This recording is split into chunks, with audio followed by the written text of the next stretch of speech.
بسم اللہ الرحمن الرحیم۔ السلام علیکم ورحمۃ اللہ وبرکاتہ۔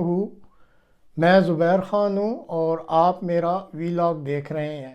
Today I am filing applications for warrants of arrest before Pretrial Chamber 1 of the International Criminal Court in the situation in the State of Palestine. These applications are the outcome of independent investigations conducted by my office under the direction of the two principal trial lawyers standing behind me today, Brenda J. Hollis, who in addition to leading our work in the situation in Ukraine for the past couple of years, has since January also taken over leadership of the Palestine investigation, and Andrew Cayley, King's Counsel, who more recently joined the office and will be leading our work on the situation in the State of Palestine going forward. On the basis of evidence collected and examined and analysed by my office, I have reasonable grounds to believe that three senior leaders of Hamas, Yahya Sinwar, Mohammed Daif, and Ismail Haniyeh, bear criminal responsibility for the following international crimes committed on the territory of Israel and the State of Palestine from at least the 7th of October 2023. Extermination as a crime against humanity. Murder as a crime against humanity and as a war crime.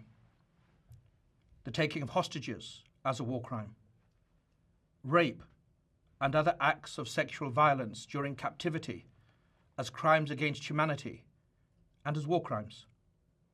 Torture during captivity as a crime against humanity and as a war crime. Other inhumane acts during captivity as a crime against humanity. Cruel treatment during captivity as a war crime. And outrages upon personal dignity during captivity as a war crime. These crimes were committed in the context of the ongoing armed conflict detailed in the applications and as part of a widespread and systematic attack against the civilian population of Israel by Hamas and other armed groups. My office submits that there are reasonable grounds to believe that these three Hamas leaders are criminally responsible for the killing of Israeli civilians in attacks perpetrated by Hamas and other armed groups on the 7th of October 2023, the taking of hostages, and the other crimes alleged in our applications. My office has diligently collected evidence and interviewed survivors and eyewitnesses at the scene of at least 6 major attack locations. The applications rely upon evidence such as CCTV footage, authenticated audio, photographs and video material, expert evidence, and statements by Hamas and the members of other armed groups, including by the alleged perpetrators themselves. Sinwar, Daif, and Haniyeh not only planned and instigated the crimes committed on the 7th of October 2023 in our submission, they also acknowledged their responsibility through their own words and by their actions. They are charged both as co-perpetrators and as superiors. My office also submits today that there are reasonable grounds to believe that hostages taken from Israel, taken from their homes, taken from their communities, have been kept in inhumane conditions, and that some have been subjected to horrendous sexual violence, including rape, while being held in captivity. We have reached that conclusion based upon medical records, contemporaneous video and documentary evidence, and interviews with survivors. We are continuing our investigations into crimes committed on the 7th of October, including investigating further reports of sexual violence.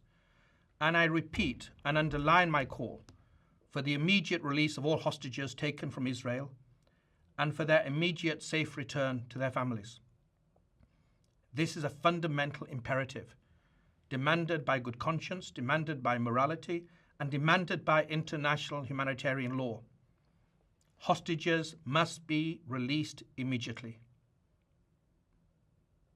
I can also confirm today that I have reasonable grounds to believe, on the basis of evidence collected and examined by my office, that Israeli Prime Minister Benjamin Netanyahu and Minister of Defense Yoav Gallant bear criminal responsibility for the following international crimes committed on the territory of the State of Palestine from at least the 8th of October 2023.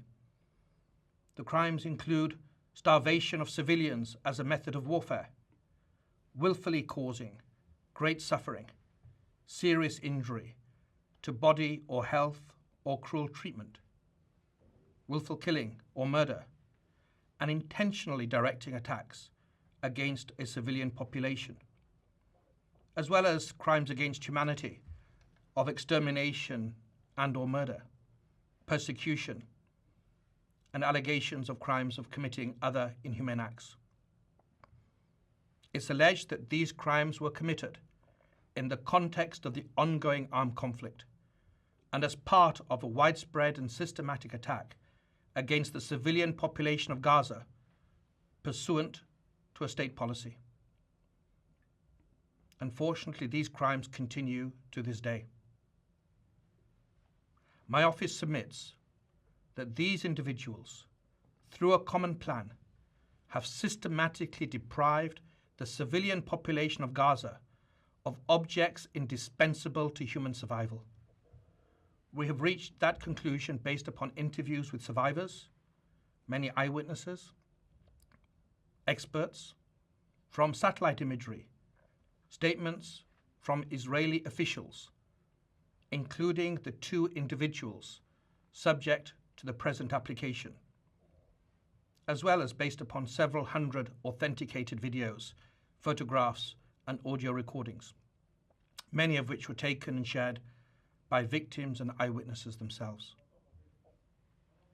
This systematic deprivation resulted from a decision to impose a total siege on Gaza by completely closing the 3 border crossing points, Rafah, Kerem Shalom, and Erez, for extended periods of time, and by arbitrarily restricting the transportation of essential supplies, including food and medicine, through the border crossings after they were reopened.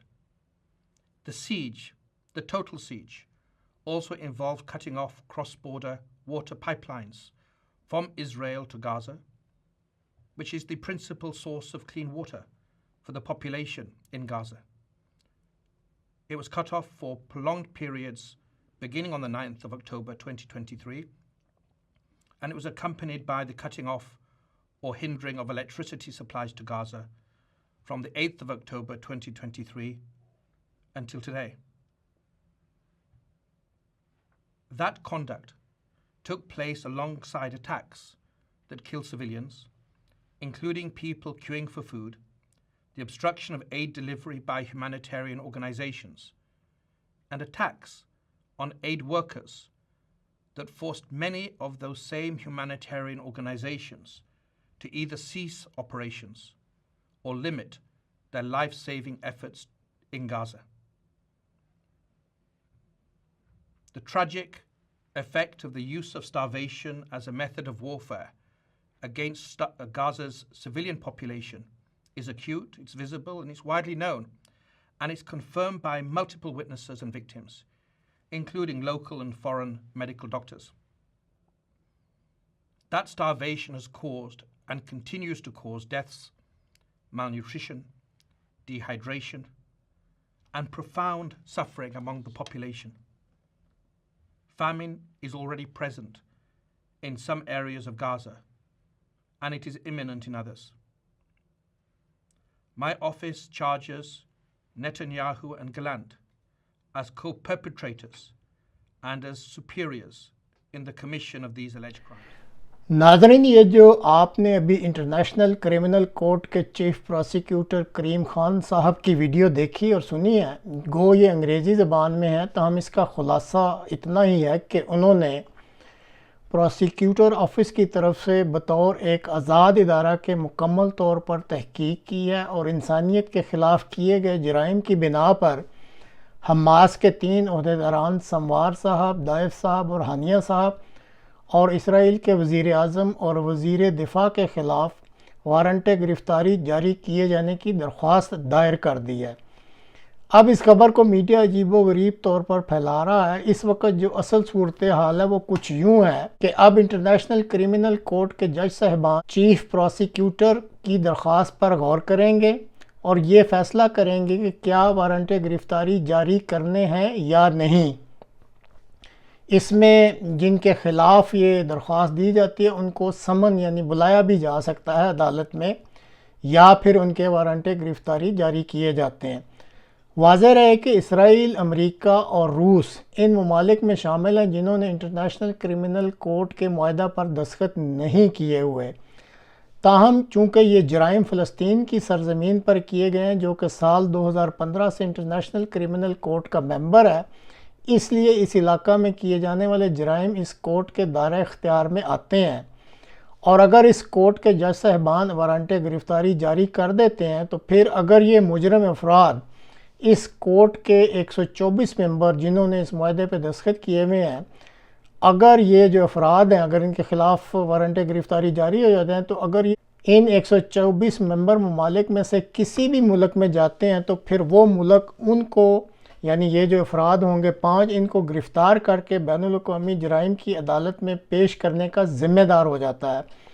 اس سے قبل روس کے صدر کے خلاف بھی chief prosecutor آزادانہ طور پر تحقیق کی اور روس نے یوکرین پر جو حملہ کیا تھا اور جو جرائم کیے تھے اس بنا پر روسی صدر کے خلاف بھی وارنٹ گرفتاری جاری کیے تھے، اور یہی وجہ ہے کہ روس کے صدر اب بھی ایسے ممالک کے دوروں پر جانے سے اجتناب کرتے ہیں جو اس کورٹ کے ممبر ممالک ہیں۔